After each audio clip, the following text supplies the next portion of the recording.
ओम जय श्री हरि विष्णु, जय माता रानी। दोस्तों, आपके अपने चैनल व्रत त्योहार कहानियां में आपका बहुत बहुत स्वागत है। मां भगवती दुर्गा की कृपा सदैव आप और आपके समस्त परिवार पर बनी रहे। दोस्तों, निर्जला एकादशी साल की सबसे बड़ी और सबसे महत्वपूर्ण एकादशी है, क्योंकि शास्त्रों में इस प्रकार का वर्णन आता है कि मात्र निर्जला एकादशी का व्रत करने से संपूर्ण एकादशी, जो कि वर्ष भर में 24 एकादशी होती है, उन सभी एकादशों का फल प्राप्त हो जाता है। इसलिए यह एकादशी बहुत महत्वपूर्ण होती है।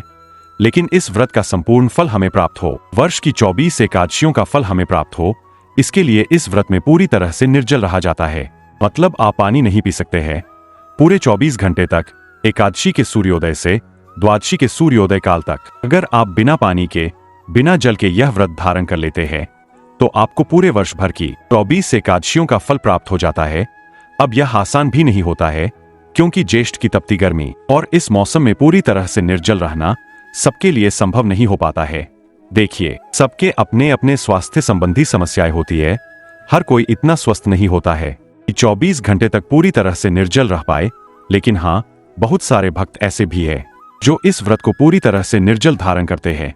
ऐसे में बहुत सारे प्रश्न भी होते हैं कि अगर हम निर्जल रहना चाहते हैं तो फिर हम जल कब पिए, या फिर जैसे पूजा करते समय शुद्धिकरण के लिए हम आचमनी करते हैं, या बीच में जैसे कि दिन में कुला करते हैं, तो क्या हमारा व्रत खंडित हो जाता है।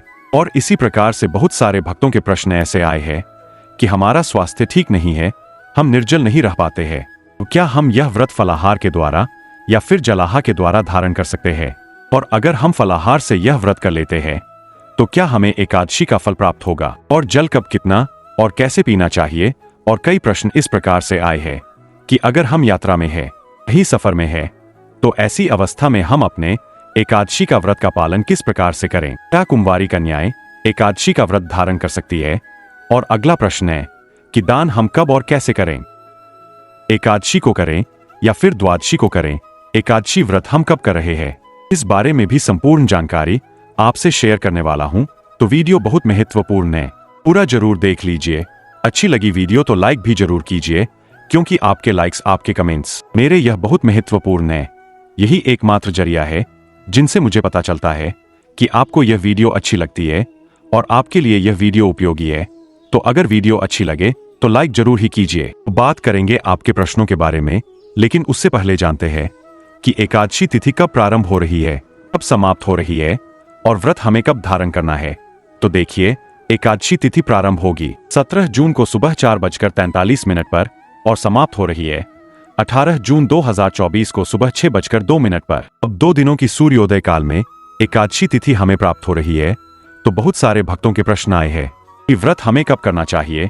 17 जून को पूरे दिन एकादशी रहने वाली है और 18 जून को बस थोड़ी देर, 1 घंटे के आसपास एकादशी हमें प्राप्त हो रही है। ऐसे में व्रत कब करें। देखिए, 17 जून को जो एकादशी की तिथि हमें प्राप्त होगी, यह दशमी युक्त एकादशी है, क्योंकि 4:43 तक दशमी तिथि रहने वाली है। इसलिए इस एकादशी को दशमी युक्त एकादशी माना जाए। और 18 जून को भी सूर्योदय काल में हमें एकादशी तिथि प्राप्त हो रही है। इसलिए द्वादशी युक्त एकादशी 18 जून की मानी जाएगी और यह श्रेष्ठ मानी जाएगी। इसी दिन हमें व्रत करना चाहिए। अब बहुत से भक्तों के प्रश्न आए हैं कि क्या हम दोनों दिन की एकादशी का व्रत धारण कर ले। जी हाँ, बिल्कुल कर सकते हैं, लेकिन 2 दिन निर्जल तो नहीं रह सकते हैं। ऐसे में कुछ भक्तों ने प्रश्न किए हैं कि क्या हम एक दिन फलाहार से और दूसरे दिन निर्जल रह सकते हैं। देखिए, ऐसे में आपको ध्यान रखना पड़ेगा। बिल्कुल आप इस प्रकार से कर सकते हैं, लेकिन करना क्या पड़ेगा आपको, जैसे कि 17 जून को जो एकादशी अगर आप करते हैं तो उसे फलाहार से कीजिएगा, और फिर 18 जून को जो एकादशी है उसे आप निर्जल कर सकते हैं। ठीक है, मतलब ऐसा नहीं कर सकते हैं कि 17 जून को निर्जल रहे और फिर 18 को फलाहार के द्वारा करें, यह गलत हो जाएगा। पहले दिन आप फलाहार से कर लीजिए, फिर दूसरे दिन निर्जल रहकर आप एकादशी का व्रत धारण कर सकते हैं। वैसे निर्जला एकादशी का व्रत 18 जून 2024 मंगलवार को ही रखा जाएगा। आप अपनी इच्छा के अनुसार चाहे तो 2 दिन भी कर सकते हैं, कोई समस्या नहीं है। और 18 जून को निर्जला एकादशी का व्रत है, तो दशमी तिथि के नियम का पालन हम करेंगे 17 जून 2024 यानी कि सोमवार के दिन। जो भक्त दोनों दिन की एकादशी करेंगे उन्हें 16 जून 2024 रविवार के दिन दशमी तिथि के नियम का पालन करना चाहिए। अब एक प्रश्न आता है कि तुलसी का पत्ता हम कब तोड़े, क्योंकि सोमवार को भी एकादशी की तिथि रहेगी और मंगलवार को भी एकादशी मानी जाएगी। ऐसे में तुलसी का पत्ता तोड़ने का समय कब होगा? देखिए, रविवार को हम तुलसी का पत्ता तोड़ नहीं सकते हैं। ऐसे में शनिवार के दिन आप तुलसी के पत्ते तोड़कर रख लीजिए और उस पत्ते को एक कागज में लपेट कर रख देंगे। तो वह पत्ते बहुत ज्यादा नहीं सूख, आप एकादशी के दिन मतलब सोमवार को और मंगलवार को दोनों दिन पूजा में प्रयोग कर सकते हैं। अब बात करें निर्जला एकादशी व्रत से संबंधित। हम निर्जला एकादशी का व्रत निर्जल रहकर धारण करते हैं, तो हमें पानी कब पीना चाहिए? देखिए, अगर आप निर्जला एकादशी का व्रत करते हैं तो एकादशी के दिन बिल्कुल भी आप जल नहीं पी सकते हैं। एकादशी के सूर्योदय से द्वादशी के सूर्योदय तक आपको बिल्कुल निर्जल ही रहना होता है।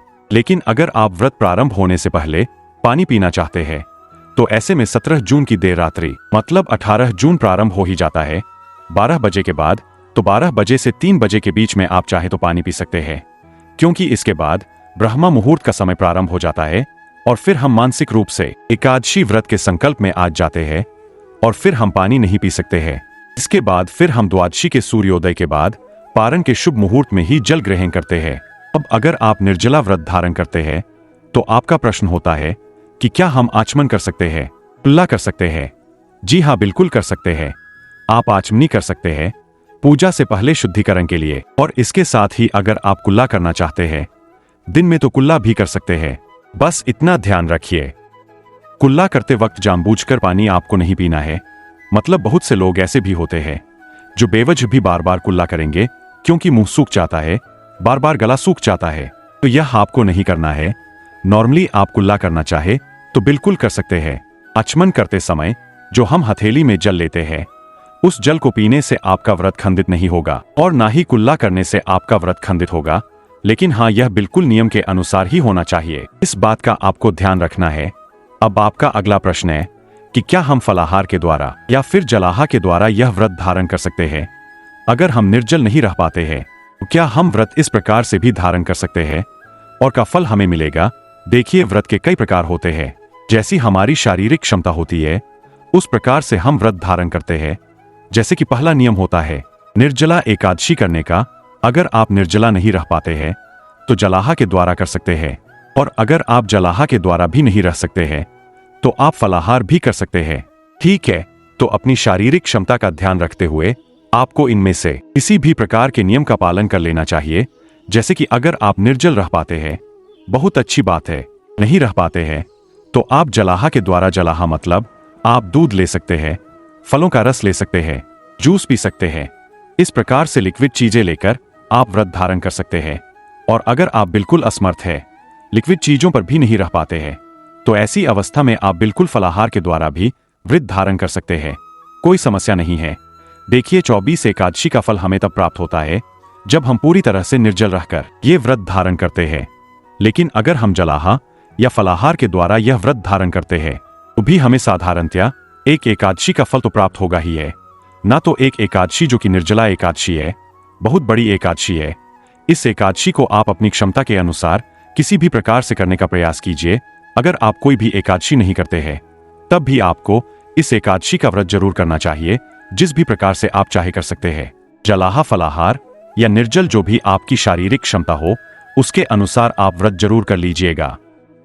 अब आपका अगला प्रश्न है कि क्या कुमारी कन्याएं यह व्रत धारण कर सकती है? जी हाँ, बिल्कुल धारण कर सकती है। एकादशी का व्रत 8 वर्ष से लेकर 80 वर्ष तक कोई भी इस व्रत को धारण कर सकता है। तो आप कुंवारी कन्या हो, विवाहित हो या फिर आपके पति ना हो, कोई भी इस व्रत को धारण कर सकता है। भगवान श्री हरि विष्णु की कृपा प्राप्ति के लिए पूरे श्रद्धा भक्ति के साथ इस व्रत को धारण करना चाहिए। एक प्रश्न आया है कि क्या इस व्रत में हम दातुन कर सकते हैं? देखिए, दातुन वैसे इस व्रत में करना नहीं चाहिए। कहा जाता है कि लकड़ी का दातुन इस व्रत में नहीं करना चाहिए। एकादशी के दिन नींबू या फिर जामुन के पत्ते चबाकर और कुल्ला कर लेना चाहिए। लेकिन दशमी तिथि की रात्रि में दांत अच्छे से साफ कर लीजिए ताकि किसी भी प्रकार से मुंह में अन्न का कोई भी टुकड़ा बचा ना रह जाए। अच्छी तरह से दांत साफ करके कुल्ला करके ही सोना चाहिए। फिर अगले दिन आप कुल्ला करके 12 बार कुल्ले किए जाते हैं वैसे, लेकिन आप ना भी गिने तो 2-4 बार भी कुल्ला कर लीजिए। पत्ते अगर हो तो आप चबाकर कुल्ला कर सकते हैं, नहीं तो वैसे भी कुल्ला कर सकते हैं, कोई समस्या नहीं है। आपका अगला प्रश्न है कि अगर हम सफर में है, कहीं यात्रा में है, तो ऐसी अवस्था में एकादशी व्रत हम किस प्रकार से करें? देखिए, ऐसी अवस्था में भी आपको एकादशी व्रत का पालन करना ही होगा। अगर आप हर बार एकादशी करते हैं तो एकादशी व्रत किसी भी अवस्था में आपको नियम पालन करना चाहिए। जैसे कि अगर आप सफर में है तो आप मानसिक रूप से व्रत का संकल्प ले सकते हैं और मानसिक रूप से मंत्रों का जप भी आप कर सकते हैं। अगर आप माला लेकर गए हैं तो माला भी कर सकते हैं और फिर जितने समय आप सफर में है, जितने समय भी आप यात्रा में है, उतने समय नाम जप करते रहिए। भगवान श्री हरि विष्णु के नाम का मंत्रों का स्मरण करते रहिए। आप मोबाइल पर भी सुन सकते हैं। इस प्रकार से आप व्रत का संकल्प लेकर व्रत प्रारंभ कर दीजिए। फिर जब आप सही जगह पर पहुंच जाते हैं तो स्नान इत्यादि करके और विधि विधान से भगवान की पूजा कर लीजिए। ठीक है, तो इस प्रकार से व्रत के नियम का पालन किया जा सकता है। और आपका अगला प्रश्न है कि दान कब और कैसे करें, मतलब एकादशी को दान करें या फिर द्वादशी को दान करें। देखिए, दान दोनों ही दिन किया जाता है। एकादशी को भी दान करना चाहिए और द्वादशी को भी दान करना चाहिए। एकादशी को जो हम दान करते हैं उसमें हम अनाज का दान नहीं करते हैं और द्वादशी तिथि के दिन अनाज का दान करना अत्यंत आवश्यक माना जाता है। बस इसी बात का आपको ध्यान रखना है। दान दोनों दिन करने का प्रयास कीजिए। दान किन चीजों का करना है, किस प्रकार से करना है, जल कलश का दान कैसे करना है, सब चीजों की जानकारी आपको आने वाली वीडियो में मिल जाएगी। तो चैनल से जुड़े रहिए ताकि सारी जानकारी आपको सही समय पर प्राप्त हो सके। अब बात करेंगे पारण के शुभ मुहूर्त के बारे में।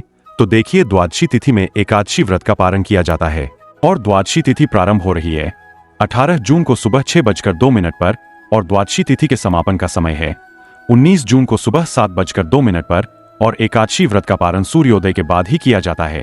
तो 19 जून को सूर्योदय काल का समय रहेगा सुबह 5:02 पर। तो एकादशी व्रत के पारण का शुभ मुहूर्त हमें प्राप्त हो रहा है 19 जून 2024 को, यानी कि बुधवार के दिन सुबह 5:24 से 7:28 तक। याद रखिए, 7:02 से पहले आपको अपना व्रत खोल लेना है, क्योंकि इसके बाद त्रयोदशी तिथि प्रारंभ हो जाएगी और त्रयोदशी तिथि में का व्रत का पारण करना पाप करने के समान माना गया है। पारण के शुभ मुहूर्त का विशेष रूप से आपको ध्यान रखना है। अब निर्जला एकादशी का व्रत बहुत विशेष होता है, कई प्रकार से किया जाता है। निर्जला भी फलाहार के द्वारा भी और जलाहा के द्वारा भी। तो इस व्रत के पारण के नियम भी अलग होते हैं। तो पारण किस प्रकार से करना चाहिए, किस विधि से करना चाहिए, इसकी संपूर्ण जानकारी आपको आने वाली वीडियो में मिल जाएगी। तो निर्जला एकादशी व्रत से संबंधित कई वीडियो आने वाली है। आप लोग चैनल से जुड़े रहेंगे तो सारी जानकारी आपको सही ही समय पर प्राप्त हो जाएगी। एक और चीज, अगर आपका कोई भी प्रश्न हो निर्जला एकादशी व्रत से संबंधित तो कमेंट बॉक्स में आप लिख सकते हैं। अगर किसी का प्रश्न रह गया है, नहीं मिला है, उसके प्रश्नों का उत्तर तो इस वीडियो के कमेंट बॉक्स में अपने प्रश्न दोबारा लिख दीजिए। जल्दी ही आपके प्रश्नों का उत्तर आपको मिल जाएगा। उम्मीद करता हूं यह वीडियो आपके लिए उपयोगी होगी। अच्छी लगी हो वीडियो तो लाइक कीजिए, शेयर कीजिए और चैनल पर पहली बार आए हैं तो सब्सक्राइब करके बेल आइकन को जरूर प्रेस कर लीजिए। इससे यह होगा कि इस चैनल पर जो भी नई वीडियो अपलोड होंगी उनकी नोटिफिकेशन आपको सही समय पर प्राप्त होगी। मिलता हूं मैं आपसे अगली वीडियो में, तब तक के लिए जय श्री राधे।